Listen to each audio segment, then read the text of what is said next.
Ya, silakan. Teteh, it's yours. Pak, itunya belum mati Pak Kanang.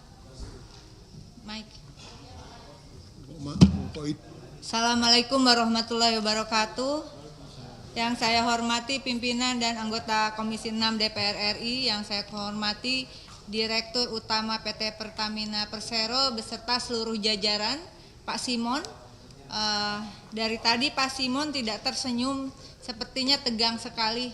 Padahal tadi sudah disampaikan oleh Pak Nasir bahwa dengan hadirnya Pak Simon di Pertamina itu semua bergetar Pak ya.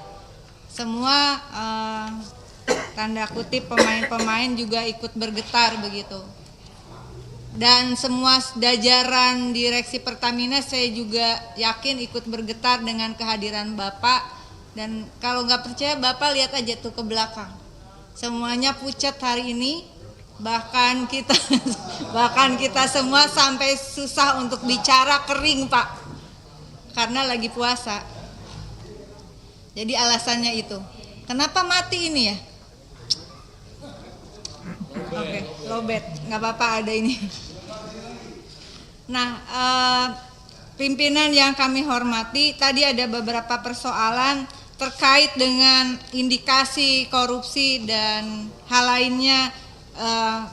Kita juga mendukung para penegak hukum tentu saja untuk melakukan penegakan hukum seadil-adilnya begitu. Tapi di sisi lain Pak Simon, saya akan tetap konsisten bahwa kinerja Pertamina khususnya dalam penyediaan, pendistribusian dan seterusnya itu adalah juga terkait dengan aturan hukumnya. Dan persoalan energi, mau BBM maupun itu LPG dan sebagainya, LNG, bukan hanya persoalan bagaimana rakyat bisa terpenuhi kebutuhan energinya, tetapi persoalan energi adalah persoalan pertahanan dan kedaulatan negara sebetulnya. Dan itu berulang kali disampaikan oleh Presiden Prabowo Subianto, sehingga ada komitmen yang kuat dari Presiden untuk bagaimana kita bukan hanya mandiri tapi berdaulat di bidang ekonomi begitu. Yang dicirikan dengan salah satunya adalah daulat di bidang energi. Dan kita tentu sangat mendukung bahwa ada keputusan secara bertahap dihentikannya impor BBM. Selanjutnya adalah saya ingin bertanya ini karena kerja Bapak beserta seluruh jajaran direksi itu tergantung dari aturan hukum yang mengatur. Karena kita negara hukum, tidak mungkin tidak ada payung hukumnya. Yang menjadi fokus dari kami, saya khususnya adalah setelah rame-rame ini juga membuka satu fakta bahwa persoalan bagaimana BBM itu tidak tepat sasaran, juga adanya indikasi carut-marut di dalam tata kelola Pertamina begitu. Dan karena itu pertama saya masuk ke Perpres 191 tahun 2014 tentang penyediaan, pendistribusian dan harga jual eceran BBM. Di pasal 2-nya jenis BBM yang diatur adalah BBM jenis tertentu, BBM khusus penugasan dan BBM umum. Pasal 3-nya ini kemudian adalah BBM tertentu, minyak tanah, minyak solar yang khusus penugasan bensin RON dengan 88 Pak. Masih RON-nya 88. Saya sudah bertelepon dengan Pak Simon ya Pak ya. Tolong Bapak perhatikan ini dan memberikan, betul Pak, betul, saya ini ada perpresnya Pak. Perpresnya ini yang diduduki karena ini perpres lama 2014 sehingga masih RON minimal 88. Nah, kemudian ketika terjadi kekurangan kualitas atau RON-nya di dalam yang isu sekarang ini terjadi, saya kira juga ini ya enggak, kalau kemudian diimpor dengan RON yang rendah dan seterusnya, ya karena memang dasar hukumnya memungkinkan untuk itu. Kemudian tentang LPG adalah Perpres 104 tahun 2007 yang direvisi dengan Perpres 70 tahun 2021 tentang perubahan Perpres 104 tentang penyediaan, pendistribusian dan penetapan harga LPG tabung 3 kg. Pasal 8 Bapak, penyediaan dan pendistribusian atas volume kebutuhan tahunan LPG tabung 3 kg dilaksanakan oleh badan usaha melalui penugasan oleh menteri yang terkait tentunya.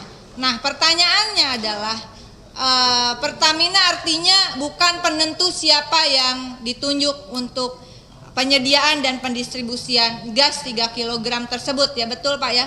Kalau begitu ya, mungkin ada yang lebih memahami dari sisi payung hukum. Izin pimpinan. Berarti kan itu ada badan usaha, betul kan Pak? Yang pendistribusian dan penyediaan kebutuhan tahunan LPG. Karena dasar hukumnya seperti itu. Ada yang paham dasar hukum di sini dari Pertamina? Ada yang paham dasar hukumnya? Dasar hukum jadi pendistribusian BBM itu penyediaan, pendistribusian dan harga itu ada dasar hukumnya. Ini saya tanya serius loh. Saya nanya serius, kok nggak ada yang paham dasar hukumnya gitu. Ya. Ini saya lagi bicara, maaf pimpinan. Ini saya tanya ini karena pasal Perpres 104, kalau enggak Pak Herman dulu lah. Saya skip dulu silahkan. Enggak apa-apa, Pak Herman aja dulu. Enggak, soalnya jadi enggak concern Pak Herman, maaf Pak Herman. Karena saya tanya ini masalah serius ya.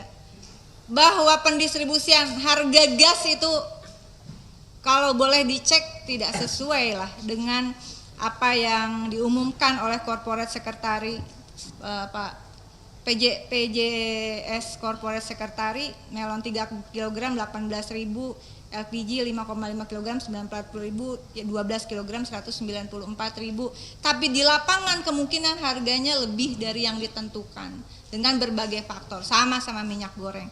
Nah, penyediaan dan pendistribusian ini ada aturan hukumnya, yaitu Perpres nomor 70 tahun 2021 yang merupakan revisi dari Perpres 104 tahun 2007 tentang penyediaan, pendistribusian dan penetapan harga LPG 3 kg.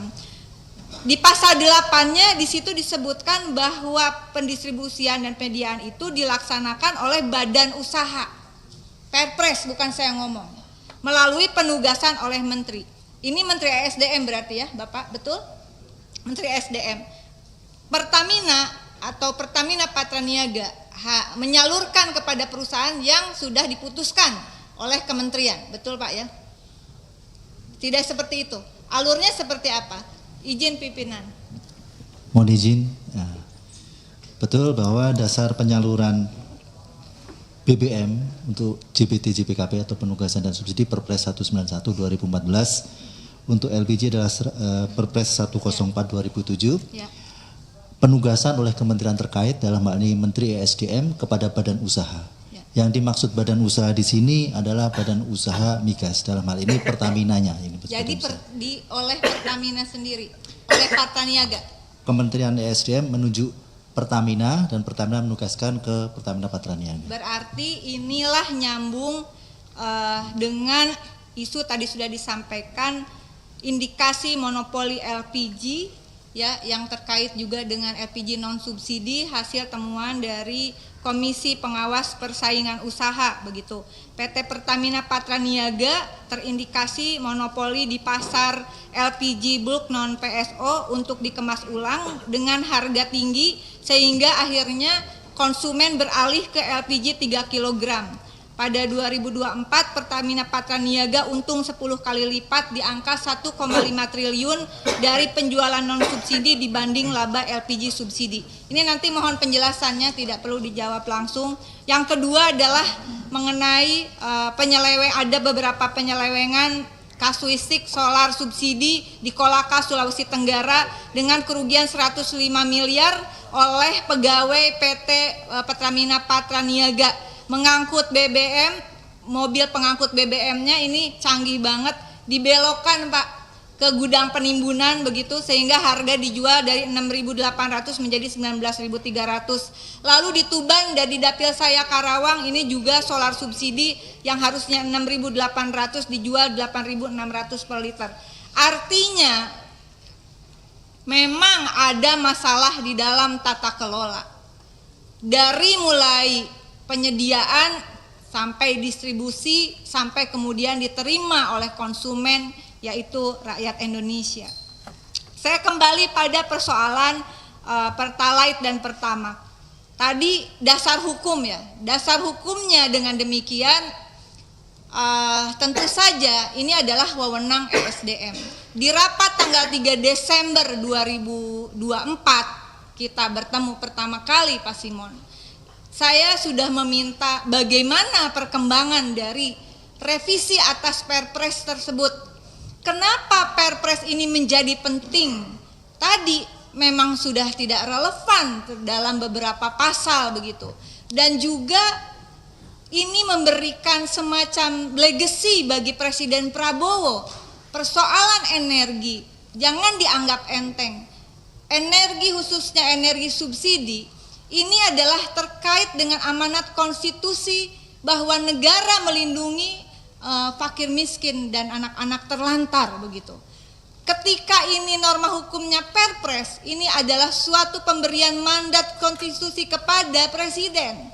Jadi tidak bisa kalau ada yang beranggapan bahwa ya nggak perlu sampai presiden, cukup surat dirjen aja, nggak paham konstitusi. Makanya kuliah, skripsi, disertasinya jangan nyontek ya Pak Simon. Sehingga kemudian paham mana yang wewenang presiden, mana yang bukan. Enggak, kita cuma curhat ya Pak Simon. Nah, sehingga saya berharap juga ada masukan dari Pertamina sampai di mana. Ini saya sendiri udah tiga periode artinya di sini. Ini Perpres minta diubah, gak diubah-ubah, ada apa sebenarnya? Kemudian yang tadi juga sudah disampaikan tapi saya ingin soroti adalah proyek digitalisasi SPBU Pertamina Telkom sudah masuk dalam penyidikan senilai 3,6 triliun pada tahun 2018 sampai dengan 2023. Tadinya tujuannya adalah untuk mengendalikan subsidi dan kompensasi pemerintah untuk BBM, Pertalite dan biosolar. Investasi dari PT Telkom nanti tolong dijelaskan, boleh tertulis Pak datanya. Bagaimana model investasi penting ini untuk Pak Simon sebagai dirut yang baru. Yang lain ini saya lihat wajah-wajah lama. 5 tahun Pertamina harus bayar per liter BBM ke Telkom, ini dari penelusuran pemberitaan. Jadi cara investasinya atau kerjasamanya, 5 tahun Pertamina bayar per liter BBM 15,25 rupiah ke Telkom selama 5 tahun. Sementara konsumsi nasional, kalau hari ini ya, tapi kira-kira average-nya sama lah. Pertalite itu 82 sampai 85 ribu kiloliter per hari. Betul ya Patraniaga? Ini saya info dari orang Patraniaga juga. Kemudian Pertamax kurang lebih 22 ribu kiloliter per hari. Bisa dihitung kalau per liter itu dipotong oleh Telkom senilai 15,25 rupiah per liter per hari dengan alasan membangun aplikasi untuk keakuratan data penerima subsidi dari 2018-2023. Nggak masuk akal. Semahal itukah membangun aplikasi? Dan apa hasilnya? Hasilnya data tetap berantakan, subsidi BBM tetap tidak tepat sasaran. Kita juga tahu tidak tepat sasaran dan kemudian ada kerugian negara. Dan info dari teman-teman pemilik SPBU yang tadinya margin SPBU per liternya 230 per liter, gara-gara proyek ini lalu kemudian jadi 200 per liter. Nah ini penting, mudah-mudahan ada aparat penegak hukum yang juga mendengar statement saya ini. Sehingga Pertamina tadi dipotongnya Rp15,25 per liter. Ada uang Rp30 per liter, dikurangi Rp15,25 per liter untuk bayar Telkom, ada margin masih Rp14,75 per liter. Ini masuknya kemana Pak Simon? Nanti Pak Simon ini kan baru di sini nih, ini kasus tahun 2018 sampai 2023. Tapi ini menjadi temuan yang akan memberikan efek domino, termasuk juga data penerima subsidi BBM. Saya ngobrol dengan beberapa teman Pertamina dengan alasan, ini ada Mbak yang di belakang ya, siapa namanya Mbak, lupa ya, bahwa Pertamina tidak menggunakan data bansos dari institusi yang lain, tapi menggunakan lewat siapapun yang daftar pakai KTP. Ini aja udah salah. Tapi ini bukan kalau dianalisis bukan sekedar karena tidak ada data yang akurat.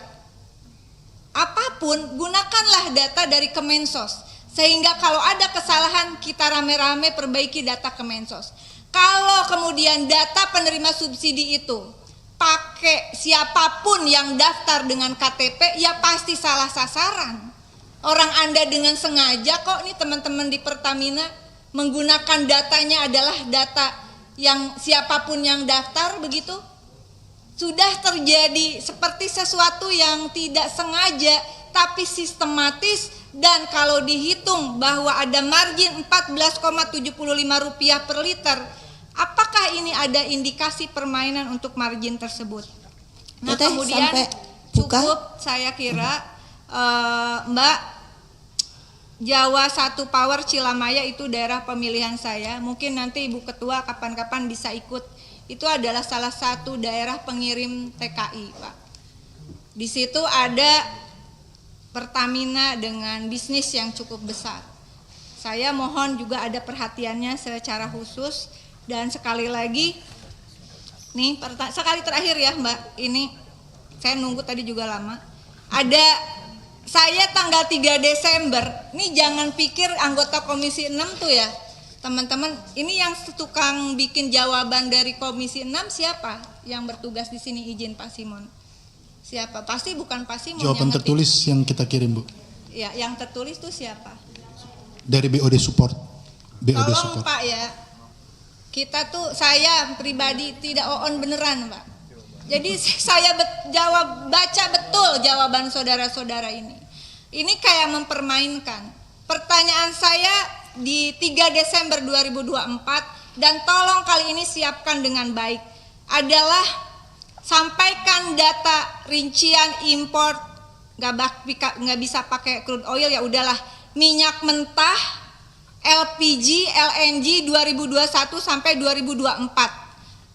Minta data rencana impor minyak mentah LPG LNG 2025 sampai 2059. Minta rincian data BPP minyak mentah Indonesia yang dari Indonesia. Dan data BPP minyak mentah impor. Karena untuk Pertalite 45 sampai 50% impor, dan untuk Pertamax 70 sampai 80% impor. Jawabannya Pak cuman seperti ini, berikan data tertulis jawaban, melakukan impor minyak mentah dengan top, disebutkanlah perusahaannya. Tapi oke, saya sampaikan perusahaan yang mengimpor minyak ke Indonesia. Jadi tadi beberapa teman mengatakan karena kami mencintai Pertamina, karena kami memiliki nasionalisme, maka kami tetap menggunakan minyak dari BBM Pertamina. Sementara termasuk dari Shell. Ini top 8 supplier trader yang jawaban Pertamina ini. Totisa, Total Engine Energies Trading SE, Chevron, Glencore Singapura, Vitol Asia, Exxon Mobil Asia, Shell International, Eastern Trading Company, dan Sokar Trading Singapura. Impor semuanya. Ya, jadi dengan demikian Saya minta jawaban juga terkait tadi beberapa hal, Pak. Tertulis yang serius lah, Pak. Jawaban cuman selembar begini, Pak. Bagaimana mau analisis? Sedih saya, Pak. Sedih. Ini pertanyaan saya dari September 2022. Silahkan teman-teman Pertamina di googling. Saya minta data ini dibuka. Kalau dari waktu itu sudah terbuka ke publik data BPP dan data impor, saya kira tidak akan separah ini masalahnya. Demikian pimpinan, dengan ini saya juga memberikan dukungan kepada Presiden Prabowo untuk stop impor BBM meskipun secara bertahap, tapi itu komitmen penting, segera revisi kedua Perpres dan mendesak Pertamina untuk menerapkan e-katalog, kemudian mendesak penegakan hukum bagi siapapun yang terlibat dalam korupsi dan indikasi TPPU, BBM, LPG, dan LNG, dan kemudian juga untuk praktek monopoli dari Pertamina gas non subsidi. Terima kasih, mohon maaf kalau terlalu panjang. Wassalamualaikum.